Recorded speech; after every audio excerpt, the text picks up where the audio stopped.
war had not been waging for long when a Boscali Defence Force battle fleet centred around the flagship assault carrier, the BDFS Port Maris, entered the South Ignus Sea.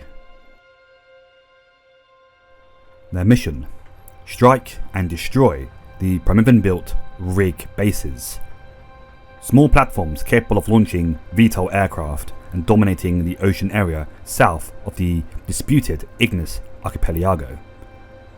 By this point, no fighting had taken place in the region, but that was about to change. This move, however, had been preempted by the Primevan forces of Pala, and the electronic warfare aircraft from the BDFS Port Maris reported several unusual radar spikes. Spikes from a source that should not have been there. To the west, a Primevan fleet. A fleet made up of exactly the same composition of escorts as the Boscali fleet, but this one centered around the fleet carrier and pride of the Primevan Navy, the PNS Sandrift. The two battle fleets were on a head-on collision course, and the first sea battle of the war was inevitable. On paper, the Primevan forces had the advantage. They knew of the Boscali fleet's approach, and it's widely acknowledged that the fleet carriers used by the Primevan Navy are superior to the assault carriers used by the Boscali forces, able to launch and retrieve aircraft at a far faster pace, and many will also claim that the Ifrit is a superior fighter to the Vortex, but that would be tested on this day.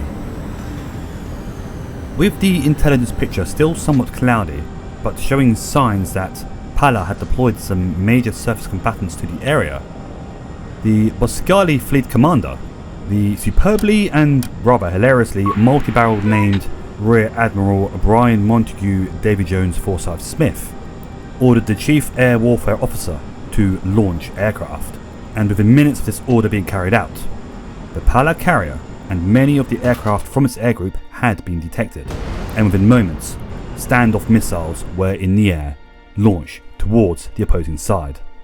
Of course, with such powerful battle fleets on each side, the chances of any of these missiles getting through in this first wave was not very likely, but launched they were, and an air battle began to ensue, as the aircraft from both sides began to vie for a more advantageous position in order to launch further strikes against the opposing force. It did not take long for the situation to become particularly chaotic, but the first Boscali advantage came when the eyes and ears of the Primevan fleet, the Medusa electronic warfare aircraft, began to get shot down early in the battle, and this would prove quite significant later. The numbers of aircraft falling out of the skies and into the sea on both sides was terrifyingly high in this first clash between the fleets. The open sea, the head-on aspect of the fight, meant that the air battle was pretty much a slugging match, fought at very low altitude. No plane could afford to fly high with the fleets and their long-range anti-air weaponry standing by. The battle was fought at low level, and often at very high speeds, with individuals and pairs duking it out, and pilot skill and tenacity making all the difference that day.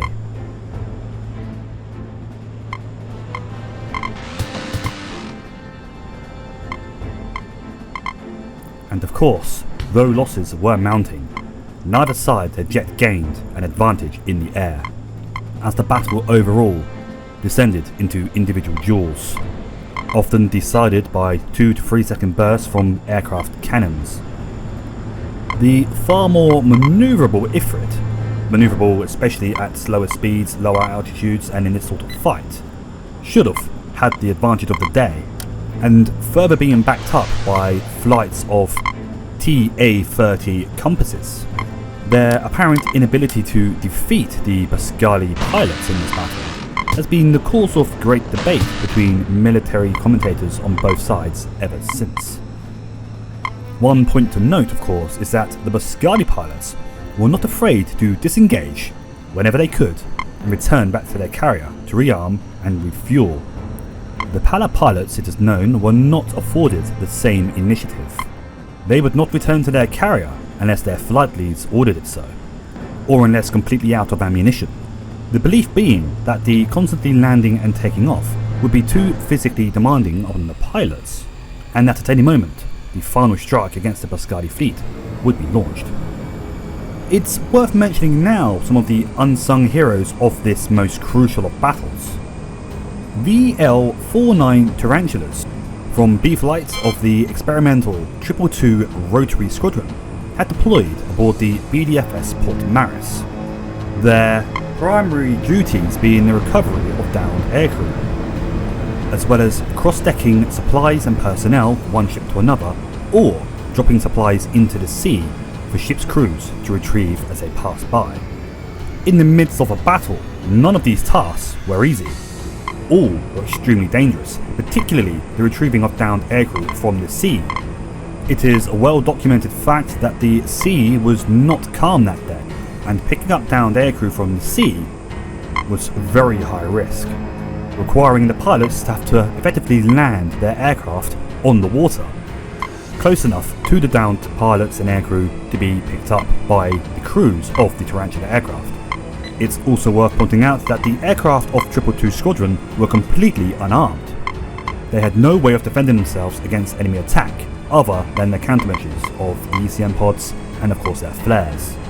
But many pilots of the fleet owe their lives to the skill and courage of the Tarantula crews, as do many within the ship's companies, whose ships and associated equipment were kept in good working order throughout the battle and well stocked with ammunition, thanks to the Tarantula's cross-decking men, material and supplies, important during high-intensity operations.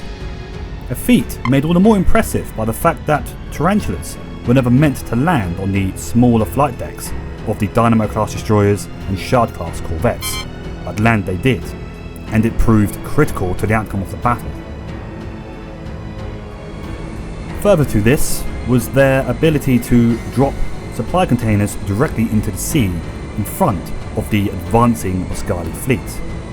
These containers were full of reloads for the air defense weaponry and the cruise missiles, the weapon that would be the decisive factor in this battle in the end. Simply pushing the crates out the back of the aircraft would end in disaster.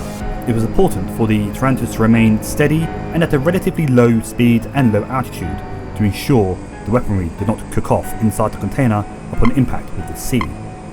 The ability to carry, launch and retrieve Tarantulas was of course a major benefit and major advantage over their Pala rival for the Boscali fleet and the assault carriers they used. Tarantulas could land and deploy from Pala carriers, but there was no hangar space for them down below, prompting the building of the rig air stations in the first place that led to this battle. With the initial strikes and air battles having been duked out, the commanders of both sides now began to operate in a more clinical fashion. Boscali aircraft especially were refueled and reloaded only with air-to-air ordnance. Their task was to concentrate on destroying as many Pala aircraft as possible. It would be up to the fleet to engage the Pala ships. All the Boscali pilots had to concentrate on doing now was shooting down the Primevan aircraft. Failing that, they just had to stop them from launching attacks against the Boscali fleets or attempt to shoot down any cruise missiles launched by Boscali ships. And this change in strategy was telling. Many more Pala aircraft were destroyed and brought down than during the first air battle earlier in the day. This second battle was still fought at low altitude and at very high speeds, with many aircraft simply firing off their missiles in a standoff fashion before returning to their carrier to rearm, take off and go again. And Boscali losses only really mounted whenever one or more of their aircraft got a little bit too close to the Pala fleet, drawing the immediate attention of not only the ships but several aircraft at once. Even still, pilots caught in the situation were able to bring down one or more of their Pala foes before an overwhelming coordinated attack by several Pala aircraft put an end to their capers. Engine fire. Stall.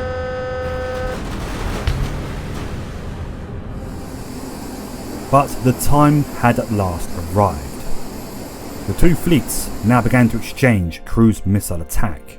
They had each now manoeuvred into a position where the carriers were both now in range of cruise missile attack launched by the Dynamo-class destroyers of the opposing fleet. The Boscali fleet launched first, followed moments later by Pala. Witness reports talk of clouds of missiles being engaged by fleet defences. Several Pala ships were struck, some mortally. The flagship, the PNS Sandrift, had its bridge tower destroyed entirely by a direct hit, hugely reducing her ability to launch operations. The fleet commander had been killed. The Boscali fleet, on the other hand, were able to shoot down all incoming missiles without a single ship being touched, and also allowing them to launch a second missile attack, one that would be decisive in deciding the outcome of the battle, as several missiles got through to the Pala carrier. Before long, the two fleets were actually within main gun range, destroyers and Shard corvettes exchanging gunfire. It was only during this phase of the battle that the BDFS Port Maris received damage. A small number of glancing blows from the main gun of a Dynamo-class destroyer struck her flight deck.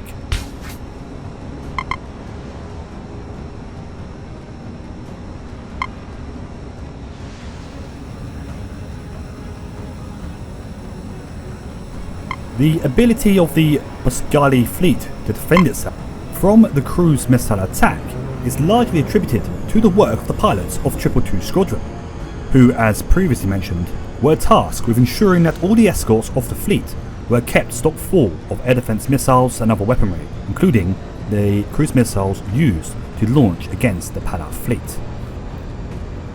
The Pala fleet, by contrast, had operated with no such logistical support, having made the assumption that they would quickly overwhelm the Boscali air forces engaged in battle before launching their own coup de grace attack against the Boscali fleet. And now the situation for the Pala fleet was critical. Their carrier was in a sinking condition, as was more than half of the escorts of the fleet, and the Pala pilots, with nowhere to land, were hunted one by one.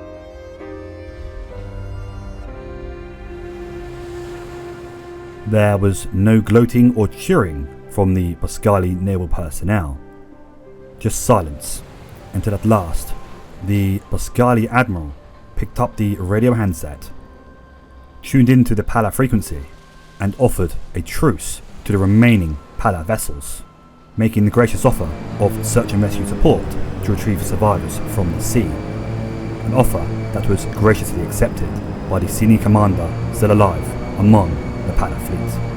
The losses in life were, of course, enormous.